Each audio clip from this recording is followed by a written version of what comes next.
if you cannot set a credible course for net zero with 2025 and 2030 targets covering all your operations, you should not be in business.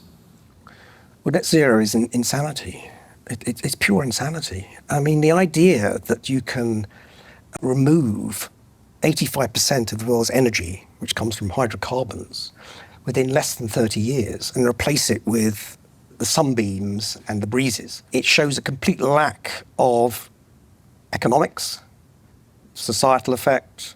It shows a simple lack of the progress that we've made over 300 years. Nevertheless, net zero is enshrined in UK law, with the government passing the Climate Change Act in 2008. A 100% reduction in emissions by 2050 from 1990 levels was included later in a strategy document. But experts argue that the policy is fatally flawed.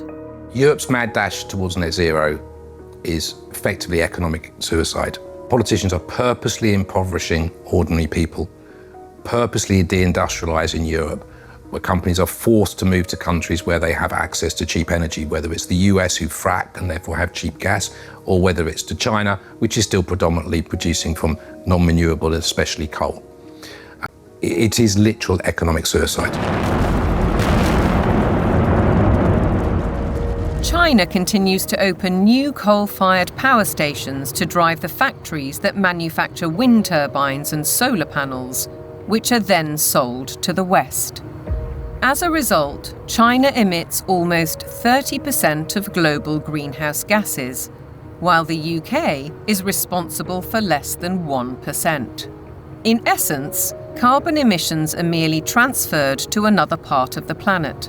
And while China gets richer, UK households face a bleak and expensive future. What it will effectively do is price ordinary people out of having access to electricity at a time they want and a price they can afford. The core problem is that neither the infrastructure nor the technology exist to provide a constant supply of electricity. The proportion of time that solar actually generates electricity is actually 9% in the UK. That means that for 90% of the time, solar doesn't generate the average amount of electricity that its capacity can generate. For onshore wind, it's about 20 to 40%, and for offshore wind, it's about 30 to 50%. So that means, by definition, you will always have periods of time when renewables aren't producing electricity, but there is demand for electricity. As we'll hear, the net result is that supply will be rationed. Reality, though, seems not to concern the activists.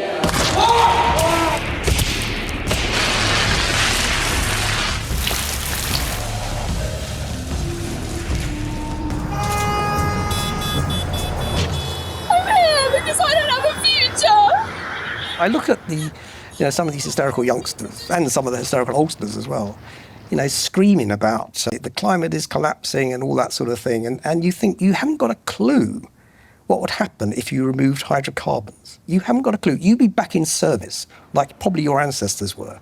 You'd be skivvying on the land, in big houses with warlords, calling themselves aristocracy and all that sort of stuff. You want to go back to that? Fine, get rid of hydrocarbons. Many of these apparently grassroots protest groups are backed by organisations such as the Climate Emergency Fund, financed by billionaires like the oil heiress, Aileen Getty. And if they claim to be environmentalists, they conveniently ignore the bigger picture. Thousands of wind turbines are disrupting coastal waters, changing habitats, affecting marine life, and killing seabirds. Landscapes are being scarred by the production of lithium for electric car batteries, and by cobalt mines in Africa, where child labour contributes to huge corporate profits. How does the loss of thousands of square miles of farmland to vast solar parks meet the UN's biodiversity goal? And how helpful are wind turbines when they're blotting the landscape visually and through noise pollution, and disrupting wildlife in the air and on the ground? The glorious mountain terrain of southwest Wales is a stark example. It's a landscape breathtaking in its beauty, untainted and largely untouched by humans. A haven for wildlife, a place where life runs its natural course. Yet this is what's planned. Mega turbines designed for offshore, reaching 700 feet into the air and dwarfing the hilltop forests. Planning permission is being sought for the so-called Bryn Cadwyn Energy Park. If you put one in the valley floor, it would be standing some 40 metres above the valley floor, so above the horizon. But they're not putting them in the valley floor, they're putting them on the top of the hills. So it'll be standing some 600 odd metres above sea level up there, casting a shadow over our solar panels. Justin Cotter lives right in the centre of the proposed development. He's fighting to preserve the countryside he loves. And across the mountain, Jason and Josie Barker are equally aggrieved. It feels very much like it's exploitation, using the climate crisis narrative as its supporting evidence. So it feels like it's being abused in a tremendous way, and there's going to be a lot of destruction done in the name of doing good, which really just seems utterly backwards. And if we really want to protect nature, then some of the best way of doing that would be to leave it well alone, especially in the wilder places, and let it flourish. We certainly found that being here.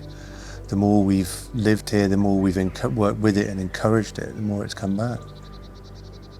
All of those spruce trees on top there, they will have to go to make way for turbines. All of that. All of this spruce will be gone. To build a 230-metre turbine in that location, it's going to take some crane to lift the 240-tonne nacelle onto the top of the tower, some 180 metres up. So they'd have to stabilise all the ground for the crane, stabilise the ground for the actual turbine, put in a concrete plug basically in the ground of some 1,000 tonne of steel, 4,000 tonne of concrete, just as a base. They'll need to be lit. It'll take away the dark skies. It's totally devastating. It would just be catastrophic damage and destruction. The roadways up through these valleys, they're Welsh valleys, they're all twists and turns. They're going to have to straighten out the valleys. Where you've got steep hills, they're going to have to level out those hills. There's a 200-metre drop into the actual valley itself. So they're going to have to create gradients that machinery carrying 400-tonne loads can actually traverse and get up. The locals argue that there are much better ways of creating clean energy, such as solar panels on industrial sites. Areas of natural beauty should be respected. This is about preserving and protecting this sacred land. We need to speak up and protect the environment. It's just tremendous amount of damage in the name of saving the planet. It does make you ask the question of what is it we're actually saving if we're paving it over. It doesn't make any sense at all in my head.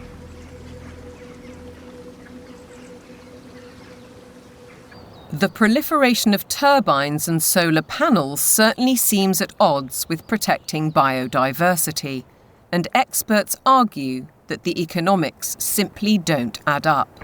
If we are going to go on to full net zero, we not only have to change our electrical system, but we have to change the other 66% or more of the rest of our energy needs as well. So we need to triple the amount of renewables just to cover our present electricity generation. And then we need to triple again to cover all of the other usages like, transport, space heating, and industry. So it's almost a tenfold increase in the amount of renewable energy that we're producing. Ralph Ellis has analysed 3 government reports and says all have grossly underestimated costs. 2 of the reports ignore the need for that crucial backup when the wind doesn't blow and the sun doesn't shine. At present, this is the only such site, Dinorwig in Wales. But going by the government's own figures, Ellis says the equivalent of 2,000 Dinorwigs would be required. The overall cost would run into trillions of pounds. It's an energy fantasy because none of this has been thought through. Battery plants are one alternative to back up the national grid, like this one already constructed in Australia. But again, they offer limited supply. We're facing a situation where, if fossil fuels are eliminated, it will be impossible to maintain a constant supply of electricity. You can't instantly put on new supply, so what you have to do is control demand. And to be honest, they're quite open with this. If you look at the National Grid's latest paper on this, they talk about demand management. And the system is, well, electricity will only be available at a price you can afford when the wind is blowing and when the sun is shining. And when the wind isn't blowing and the sun isn't shining and the 1 or 2 hours of battery storage have been used up, the way they will reduce demand is by simply increasing the price of electricity so that demand falls to the available level of supply. Part of the control that the government has, or part of the means by which it can manage the demand, is through the use of smart meters. Effectively, smart meters allow them to do minute-by-minute pricing, which means that as the intermittent renewable production goes up and down, they can effectively change the price at which you can use electricity. So essentially, it's going back to pre-industrial age, where the weather determines our lifestyles and our energy use. A government-sponsored report from the UK Fires Organisation agrees that targets will not be met, and therefore electricity usage will have to be cut. They say we'll have a quarter of the power by 2050, and they say there'll be no travel, there'll be no meat or no beef lamb, there will be restrictions on clothing, and we will live in mud huts. And it's not an exaggeration, they use the word earth. The United Nations use the word bamboo, impacted earth, soil detritus. This is what they're writing. But what of the claim that renewable energy will be cheaper? Not so, says Derek Bertelsen. We can also look at the accounts of these renewable energy companies. And what we see if we look at those is that the cost of production is considerably higher than the market price of electricity. And therefore, without these subsidies, these renewable companies would go bust. Ironically, the anticipated reduction in supply comes at a time when demand is about to skyrocket, with the explosion of surveillance systems and artificial intelligence. BlackRock's Larry Fink predicts that by 2030, data centers will use 30 times more power than a single city. Where's that power going to come from? Are we going to take it off the grid? What does it mean for elevated energy prices for everybody else if it's that? I think it's going to represent some huge societal questions that we have not addressed, the negative side. Forget about the use of it, but just the generation of it is massive power. If the race to net zero will affect our energy, it could also have a devastating effect on our food, as global policies and the march of corporations accelerate.